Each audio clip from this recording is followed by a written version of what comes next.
Chapter 1. My husband had a talent for putting the dick in unpredictable, so I wasn't entirely surprised to catch him at an office party with his hand up the skirt of a giggly, jiggly redhead.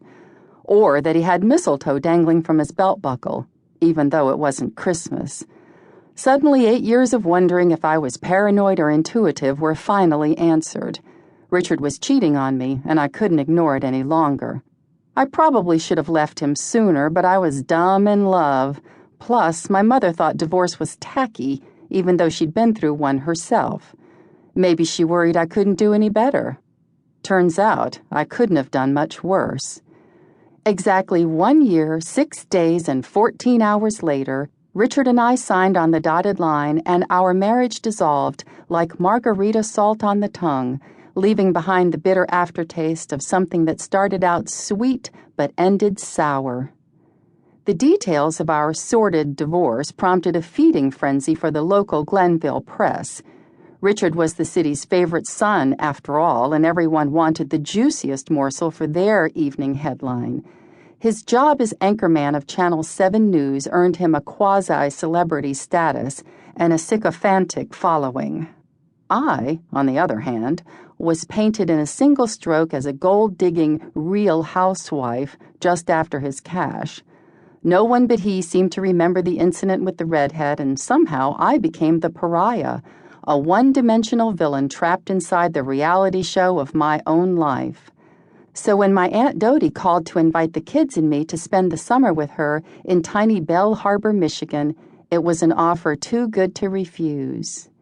"You need a good psychic cleansing, Sadie," Dody told me over the phone. "It's time to purge all of Richard's nasty karma right out of your system." I had zero faith in her tarot-reading, angel-guided, crystal-waving nonsense, but I was desperate for a vacation and a chance to hide. Her pink-clapboard house, perched high on a hill overlooking Lake Michigan, was the perfect spot to rest, reboot, and figure out what the hell to do with the next 50 years of my life. Sure, I'd probably be dead long before that, but I hate leaving things to chance. I guided my SUV along the narrow, elm-lined avenues of Belle Harbor. Lowering the window, I breathed in deeply. The scent of hot sand tinged with tanning oil and lilacs reminded me of carefree summers, back before I cared about damaging UV rays and toxins in the lake. The buzz of cicadas nearly drowned out the sound of waves splashing on the nearby shore. What a drastic change from the shimmering heat and road warrior mentality of Glenville's asphalt raceway. Belle Harbor seemed frozen in a moment that never existed anyplace else, untouched by the tawdriness of life outside its borders. Like enchanted Brigadoon, except around here people didn't randomly burst into song and dance. Or maybe they did, and I just never noticed. I drove on past pale houses with spindly white porches draped with American flags. A scruffy yellow dog sporting a red bandana trotted down the sidewalk, his tail swinging high as if he had someplace important to be. Then, around the last curve in the road, Dody's yard burst into view. Like at a discount garden store, flowers were everywhere. Some real, some silk, some faded and plastic. Overgrown azalea bushes crowded around bird baths, iron benches, and assorted stone statues of angels and gnomes. My heart thumped unexpectedly against my ribcage like a firefly trying to escape a glass jar. "Wow, look at all the junk," gasped my daughter Paige. At 6 years old, she was a master at stating the obvious.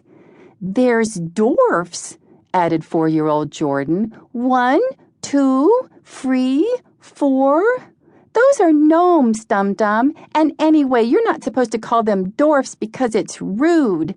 So is calling me dum-dum, stupid head." "That's enough, you two. We don't call anyone dum-dum or stupid head," I said. My children had spent the better part of our 2-hour drive from Glenville in heated debate over such inane topics as whether or not a pixie is bigger than the tooth fairy, if all giraffes have the same number of spots, and where one might find, and I quote, "the poop hole on a mermaid." Jordan, being his father's son, could not resist taking sides in an argument.